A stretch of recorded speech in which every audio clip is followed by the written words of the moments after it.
Hey, what's going on? This is Edwin Vereen from WOBL, WDLW Sports, I-90 Sports, and the Sports Bros Podcast. Now, you're listening to Tapped In with Tony. Welcome to the 50th episode of Tapped In with Tony. I am your host, Tony Bogan, and tonight joining me is a former TV2 commentator, a current photographer, and small business owner, Mitch Meyers, joins the studio. Joins Mitch, thank you for joining me.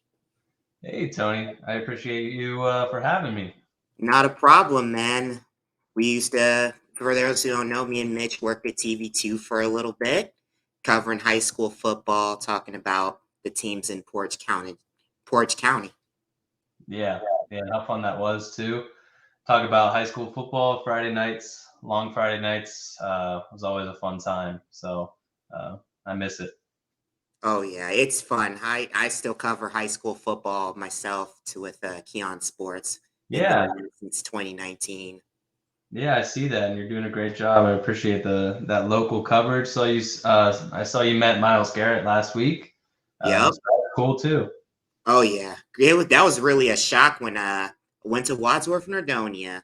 I heard the student section chanting Miles Garrett's name. I'm like, wait a minute, is Miles Garrett really here? He's really here. That's him in the flesh. Yeah, I was kind of confused why he was in Nordonia. It seemed like a random place for him to be. So unless that's where I don't know where he lives, if he lives close by, but that's a pretty cool experience. It was a game of the week. Channel 19 was there. Fox 8 was there. And one of the sideline reporters, Rachel Veda, got to interview Miles Garrett briefly. He was talking to some of the youth football players. Cool. That's great. Now, let's start with you. Where are you from initially? What's your background? Yeah, so I've been in Ohio and Northeast Ohio my entire life. I grew up close to Youngstown, so on the border of Pennsylvania in Ohio, in a small town called Hubbard, Ohio. It's actually a lot of people know it for the high school football program there. It's always been a pretty good program over there.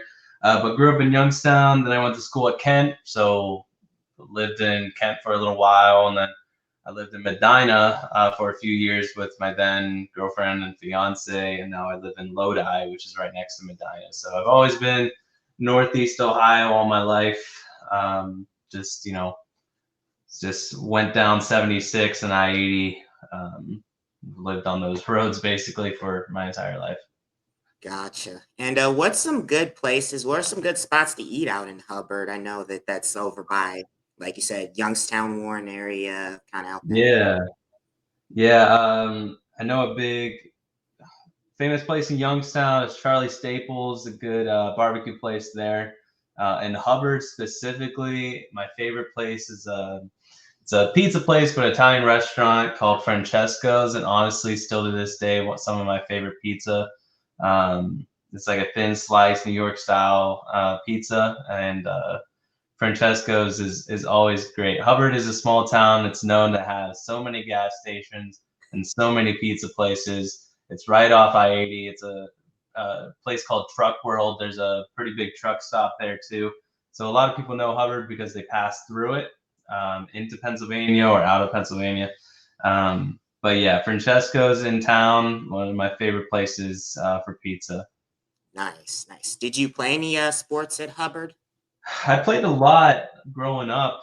When I was really young, played baseball and soccer, and then I played football for like 4 or 5 years and like the Little Eagles basically. So it was like the little kids football, and I played it all the way till freshman year. I didn't grow much at all.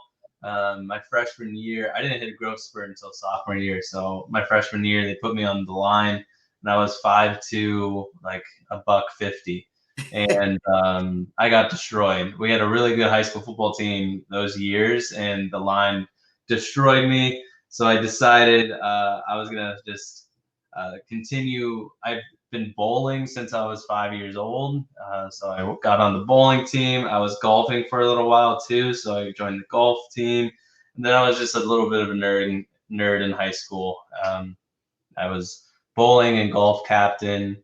I was the marching band president my senior year. I was the drama club vice president, and I took up all of those like stereotypical nerd activities through high school. But I really enjoyed it, and I'm happy I didn't try to stick out with football. A lot of people try to stick out football and don't have a good time doing it. It's just because it's cool. It's the cool thing to do in high school, is to be on the football team and wear your jersey every Friday at school. But it's not worth it. It's not worth it to my body.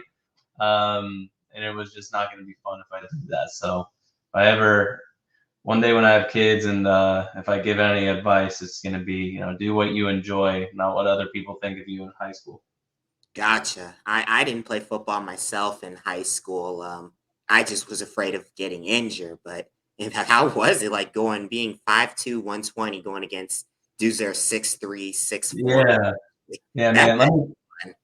that And let me tell you, like, our line that year, the reason we were so good is because our line was huge. Everybody who was 6 foot range had to be close to 300. And the coaches were nice about it and didn't put me up against them because I'd just be a punching bag for them. But I do remember, and it's a story I always tell, and it's kind of almost like the moment where I was like, I'm not doing this next year. We were getting ready for a playoff game. And we went to Youngstown State's indoor facility for a practice, basically a walkthrough. We were in shoulder pads, but in shorts. And they were doing onside kick practice, and they needed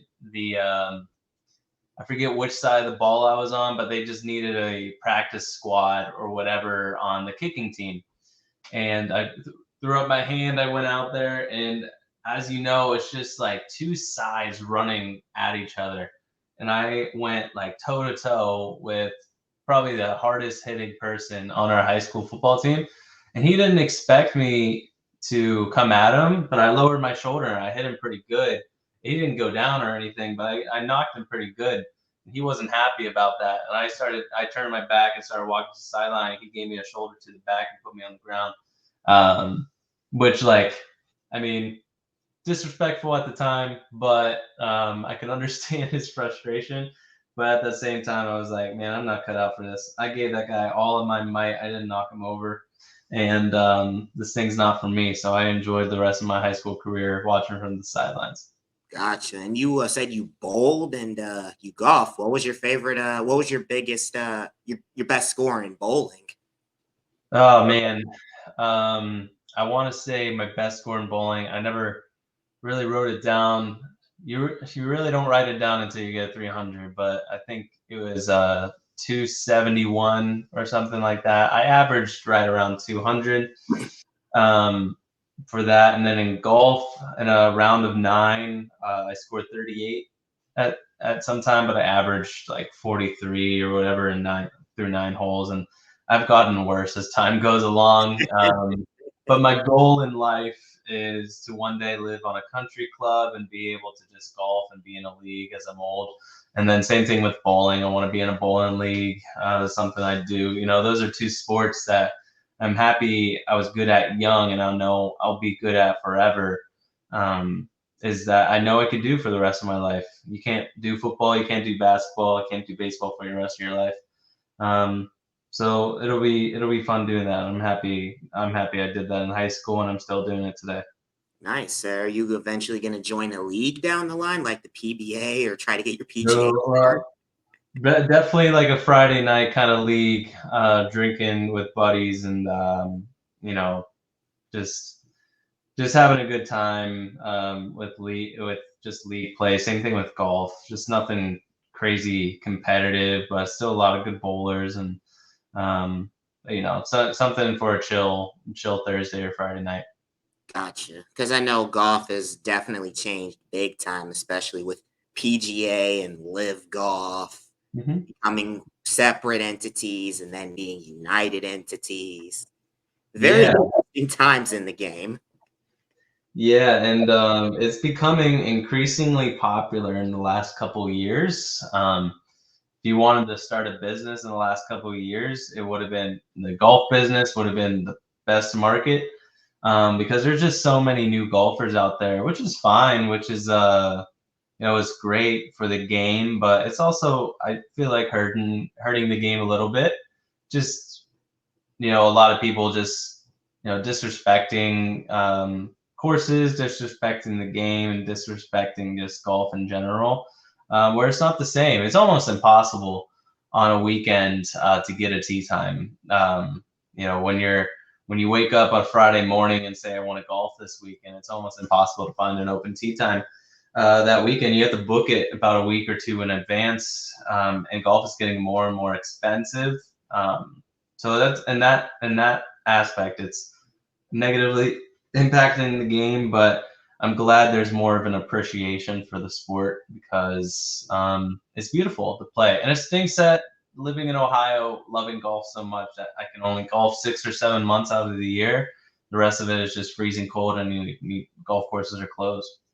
Gotcha. And I watch golf a lot. I watch golf quite a bit when NASCAR isn't on. Like, remember watching Tiger Woods and Rory McIlroy, Ricky Fowler, watching some of those tournaments. Like, I don't think you'll ever see me out there because not everyone can be a Tiger Woods, but just watching it for fun, just seeing how the game goes. Yeah, and those guys made it fun to watch. I don't know. Before Tiger, you wouldn't catch many people watching golf on a Sunday. But it's something that when Tiger plays, it's on the television set, and some of the younger guys are getting to that stage too. I enjoy watching Rory McIlroy play. I enjoy watching Brooks Koepka play. There's a lot of guys on tour I enjoy to watch, and it's good in that aspect that even though Tiger fell off, and I think he still got it in him to win another, but even though he's not around for every single tournament, that it's still enjoyable to watch. And these young guys are really, they got a style and they have a personality, and it's really good for TV. And I think that was the fear with Tiger leaving. Is this sport still going to be alive? But it is, and it's going to be there to stick around. Oh yeah, and one of the another events as well, like that's the weekend of the Super Bowl, is that Scottsdale event where the crowd is going crazy on the 17th. Or Yeah, if you mess a shot up, it's actually becoming more of an event, and people are talking about it a little bit. Yeah, and that's awesome to put a stadium kind of around golf. I know Tiger Woods and Rory McIlroy are building out like a television show or something where it makes golf in that stadium kind of arena, and they play a different kind of game, but it's in that same aspects, and it'll be fun to watch. But actually in Scottsdale, that's where I had my bachelor trip in May, was to Scottsdale, and played a few courses there. One of them being TPC Scottsdale. It wasn't the exact course that tournament's on, but still the same environment. And it's a beautiful place to play some golf. So I'll always, and I'll look to probably take a golf trip every single year. But yeah, it's great for the game to get the fans involved a little bit. Absolutely, and also with the Masters having the cheapest like menu like that some stadiums don't even have, keeping their prices just normal. Like the Masters is one of the most sought after prominent events in sports. Yeah, I wish more events did that. I haven't been to a Guardians game in quite a while, but I've heard beer prices and just regular drink prices are well in like 15, 16 bucks. I wish stadiums could do more of that, but the more I hear is that stadiums rely on those food and beverage costs, so they have to do it. The Masters doesn't need that at all. So it's great to see that. And one day, hopefully, I'll be able to watch a Masters tournament. I don't know if you know the process of doing it, but you have to put your name in a lottery for just a chance to buy the tickets. Wow. And not a lot of people get chosen for it. So it's tough to watch it. It's even tough to watch a practice round. Oh wow, yeah, I imagine. And you went to Kent State. I know you say you went to Kent State in the Open. What led you to go to Kent State, and were any other colleges on your mind at that time? Yeah. Yes. So I actually I was going to college for music education. I wanted to be a band teacher, and so I was trying to find the best program for me. And then so I toured Ohio State was number one priority for me, and my grades were okay, but my ACT score just wasn't there. I couldn't get accepted, and it was tough. I tried the ACT like 3 times. I got the same score 3 times in a row. Got a 24, which is perfectly average. It's just not good enough. But so I couldn't get accepted there. Um, but at the end of the day, I'm fine with. The only other schools I was looking at was OU and I think Kent State. I'd never considered Youngstown State because I wanted to be on campus. I didn't want to commute. Youngstown State would have been a 15-minute drive from my house. I didn't want that. Um, so I toured OU and I thought it was going to be OU. But when I went to the campus, I just didn't really like it that much because it's beautiful, but it's very like old fashioned, a lot of old looking dorms. And it was just such a long drive. If you ever drive to Athens, Ohio, it's not the most exciting drive either. And it's just a long drive. Going to Kent is different. It's a modern feel. They're constantly making new things. Dorms were nice. The tour experience was good. It was 45 minutes away from home, which was, I can live on campus, but I'm close enough to home where I can go home for a weekend easily. So that was the biggest thing for me. And their music program was fine. Like it was what I needed. And after like once I got to Kent, um, of course, I got placed in the worst dorm on campus, the one without AC.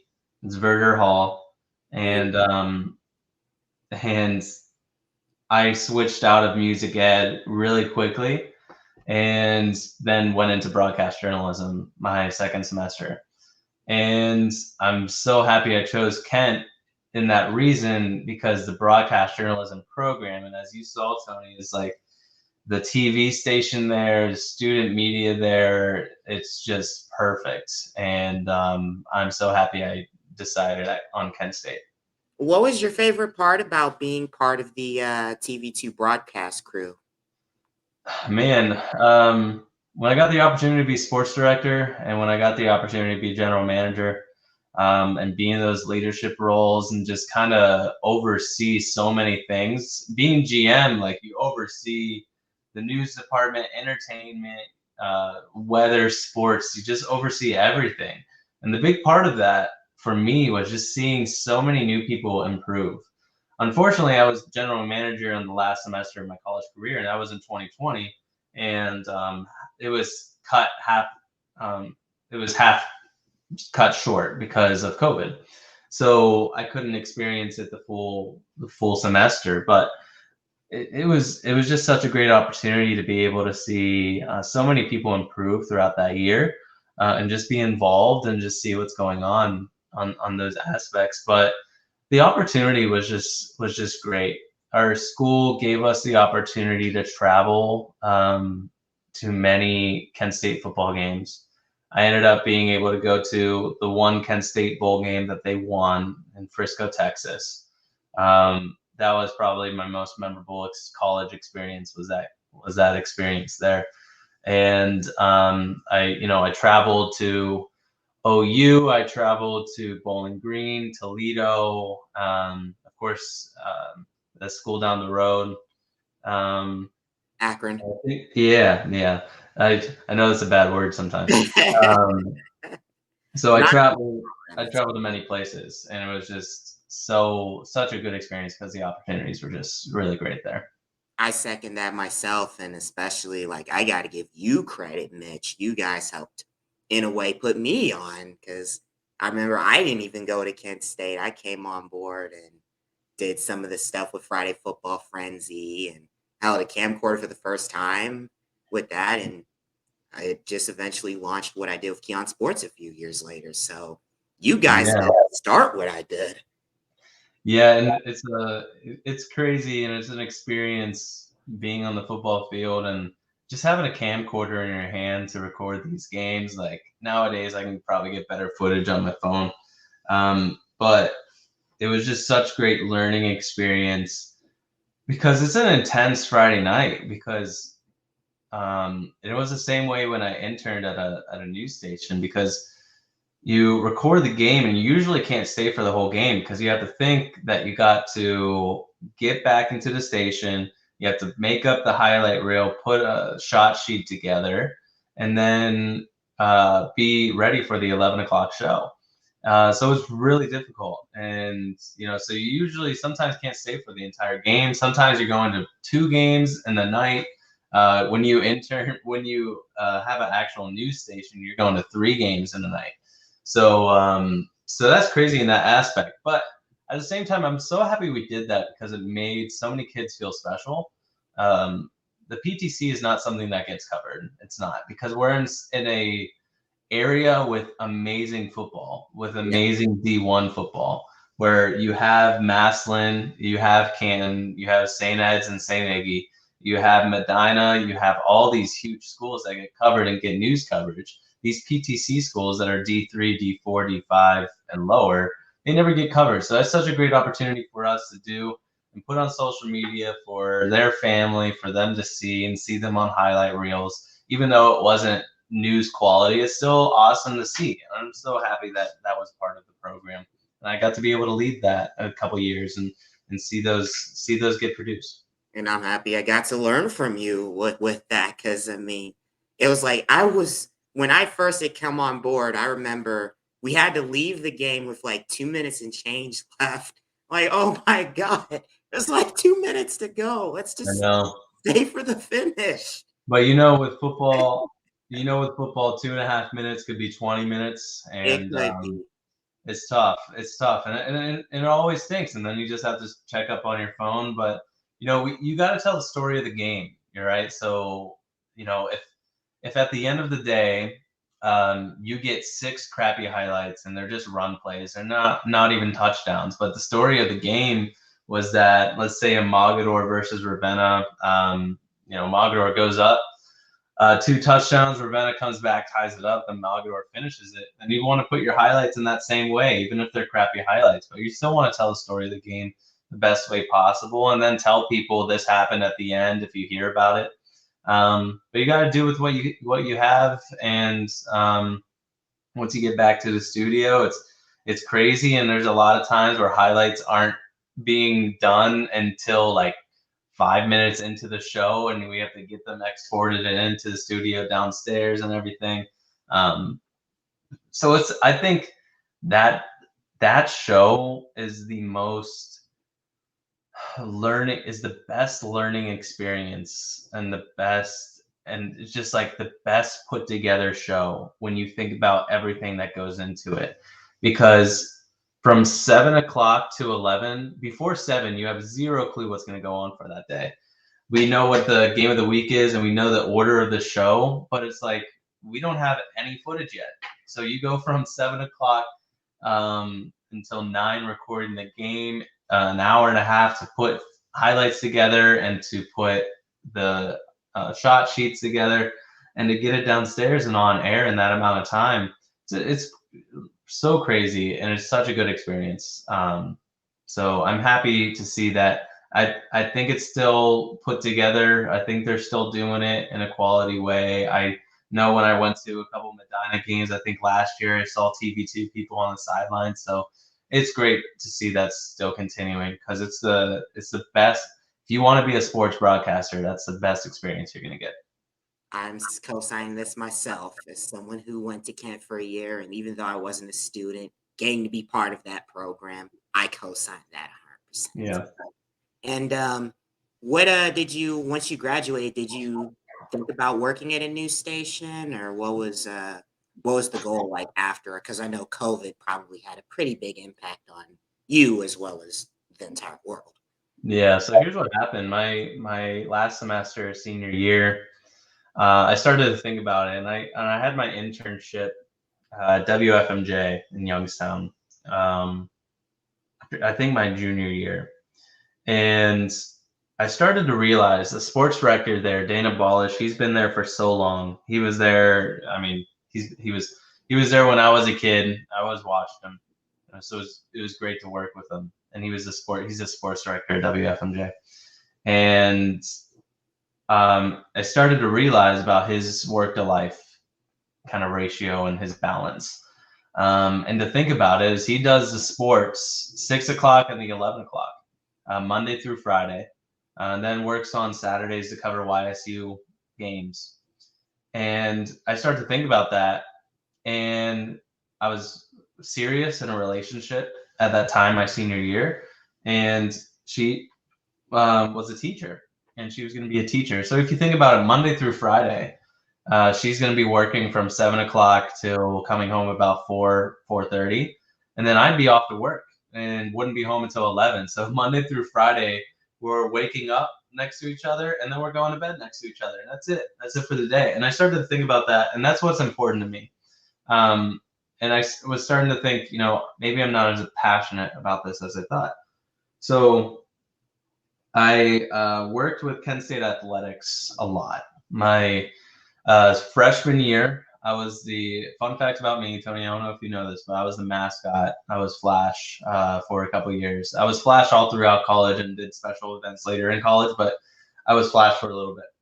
I then started taking pictures. That started my photography hobby. I took pictures for basketball games, very average pictures, but I thought it was fun, and they let me do it.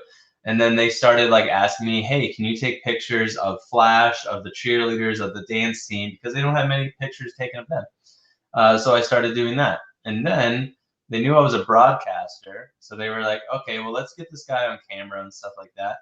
So I was the athletics guy on Snapchat, on Kent State Athletics Snapchat, where I did recaps of the Kent State week, and then at DKS, so Destination Kent State, that's the orientation program before you get into school, your freshman year. I did the athletics presentation for every DKS event, so it was a 10-minute presentation, and it was a fun event. We brought people up, we did the fight song, we did all these things, and it was fun. So I was beginning to build my brand as the face of Kent State athletics for a little bit. But anyway, that's all saying I was part of the marketing team at Kent State athletics for a long time, and I had that experience behind me. I then picked up a job to get some extra cash at Brewhouse Pub, which is in downtown Kent, and I was just the security guard, ID checker. And then within 2 days there, one of the employees knew I took pictures, and they were like, well, why doesn't he start taking pictures of the place and everything? So the next couple of weekends, I just started taking pictures of guests that were there, that were walking through, and it started becoming a thing to get a brew house picture. I was a social media manager there for a little bit, and that was right before COVID started as well. So I had that experience. So long story short, even though I just told you a long story, I graduated college in May. I tried out getting Cleveland broadcasting jobs, Youngstown broadcasting jobs. I wanted to stay local.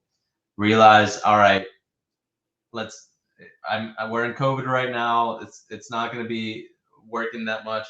Picked up 2 part-time jobs. I was a school photographer, and I worked at Dick's Sporting Goods. And finally, I got my opportunity to be a marketing coordinator at a smaller company, but they sell chemical equipment, and I did that for a year and a half. Now I work at a marketing agency, but I just starting my career in marketing, and then stemming this story to the beginning, it's a perfect work-life balance for me. I work from home now. I work 8:30 to 5 o'clock, and have the rest of my day to myself. So the biggest thing was my work-to-life balance, and a lot of people are switching out of news, are switching out of media, because it's hard to find that work-to-life balance, and it's very hard in sports. You take Kirk Herbstreit, for example. You look at this guy.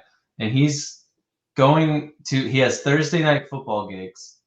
And then on Saturday he's got game day. That same Saturday he goes to call a game. It's like, that life is crazy, and he has to be watching film all week. So these sports guys have this life, no matter what part of your career you're at, whether you work for ESPN or local news. It's hard to find that. And what's important to me is family. And what's important to me is that one day I'll coach my kids' teams, no matter what sport they play, and I'll be able to do that. What's important to me is that I'm here at home with my wife. That's something that's definitely worse. I respect that, man. Yeah. I really do, because it's a grind. Trust me when I say it is a grind, and it is not for everyone, man. And it is okay to walk away and choose that balance. It's absolutely okay. There's no shame in it. You do what's best for you in this day and age. Yep. And I'll tell you, people in news, people in sports are not paid enough. Are not paid enough. And I mean, I earn, and people earn in marketing what people in news and would probably not be earning until their 10th, 12th, 15th year in that industry. And what's tough about being a sports broadcaster, I think you interviewed Tanner Castora, is that you have no clue where you're going to be your first year in the market. You have to open up your range to the entire United States, and even off to like Hawaii or something, or Alaska. I've seen jobs open up there. But Tanner got his start in North Dakota, so like, or South Dakota, but one of those Dakotas. So you just got to think, you have no idea where you're going to be. Like, I got pretty far in the interview stages for a place in Jackson, Mississippi. And I told them no to the sports job, and they gave me a call back 2 months later about a morning news job. And I told them I was already settled in a new spot. And so, like, you really got to open up the opportunity. So you don't know where you're going to be, and you're not going to get paid enough. So it's tough. And news life is falling a lot. And especially if people don't get paid, it's going to fall off. I agree 100%. Unless you're in like a top market, like in New York and LA. Yeah. You don't get there. You don't get there until you're like 10 years down the road. So you have to experience those first 9 years in a struggle. Yeah, and some people have to take 2 jobs. Some people have to work Christmas. Mm-hmm. They have to work New Year's. Yep. I work 6 days a week. Yeah, exactly. And I see why a lot of people are leaving that industry. It's people do need to get paid for the journalism that they do. And this is something I agree 100%, because there are some really great journalists out there. Yeah, and a lot of journalists are very much qualified to be a marketer like me, to be in PR, and to be in any communications fields. They're very qualified for those because they took a lot of the same classes, but you have a taste for vision, and you have a taste for making a story, and that's what marketing is all about, is creating a story about a brand and visualizing that story and helping others understand that story. And you do the same thing as a journalist. You tell stories, no matter what it is, whether it's sports, weather, or breaking news, you tell the story of it. So that's why journalists and broadcast journalists are very good at marketing. And that's why a lot of them are switching over to marketing and PR and all these things, because those personalities and those traits really adopt well in marketing and PR. Absolutely. And I know that in addition to marketing, I know that you also opened a beverage cart. You and your wife opened a beverage cart. Talk to me about that. Yeah, so 100% her idea, and I'm helping along. But so now it's 50-50, and I'm really happy we're doing it. So she saw on TikTok a great idea for a business, like a slushy business, and there's nothing like that in Northeast Ohio. And we just had a wedding in July, and we got to talk to a lot of vendors, and we started thinking about a slushy business and being like, man, that would have been so cool. That would be so cool to have at our wedding. So we think about that, and we're like, okay, well, let's do this. This shouldn't be too hard. we her mom's gift to us for the wedding was a slushy machine, basically an industrial size 3 Dub slushy machine that you see at gas stations. Same exact thing we have. And we got that, and our first event was our own wedding. And so we make frozen cocktails and frozen mocktails as well. So alcoholic and non-alcoholic. And a lot of great flavors as well. And every single flavor we've made it has been great. We've had a couple events under our belt already. We've had a wedding. We've had a corporate event. Right now, it's the down season in Ohio, and it's getting to the fall time and winter time. But we're ready for summer. We're ready for graduation parties. We're ready for weddings as well. And where we want to take this business is, a whole bar trailer where it's a full bar and it's not just slushies. We want to have eventually warm drinks and things to branch out into that. But we're starting with slushies. And it's been nice to be able to put this business together, be able to put a website together, social media and everything like that. It's been good, and it's been fulfilling being able to have a couple events and having people taste our creations and everything like that. It's a great opportunity, and it gives us another thing to do. Nice. Are you guys going to be doing any football games in the future down the line? I don't know. It's an opportunity for sure. The beverage cart, the Cleveland beverage cart there. I'm like, Yeah. hey, I interviewed that guy. Yeah, we'd probably sell out within 30 minutes, to be honest with you. But yeah, I mean, any events. I mean, we're very open to a lot of things, and doesn't matter the event. But yeah, we'd probably sell out real quickly at a football game. But when it gets to the fall, when it gets to the next couple of weeks, it's starting to get cold. I don't know if a lot of people want slushies, but in Medina, they have Kona Ice there. There's a popular food truck around Northeast Ohio, or frozen drink truck, basically. So they have that there, and they've been pretty successful as well. Yep, and you got Chardon King Cone on the east side. Mm-hmm. Great place, sells really good ice cream. I don't know if you've ever been there. Quick plug, it's very good ice cream. Yeah. Mitch, thank you for being part of the 50th episode of Tapped In with Tony. It was a blast getting to just talk to you and talk about your background and everything that you've been up to. Yeah, no, it was great to talk with you, Tony. It was always fun to see you in the newsroom and have conversations with you and everything. And it's great that you're on episode 50, and I'm so happy that I got to be a part of it. And here's to another 50.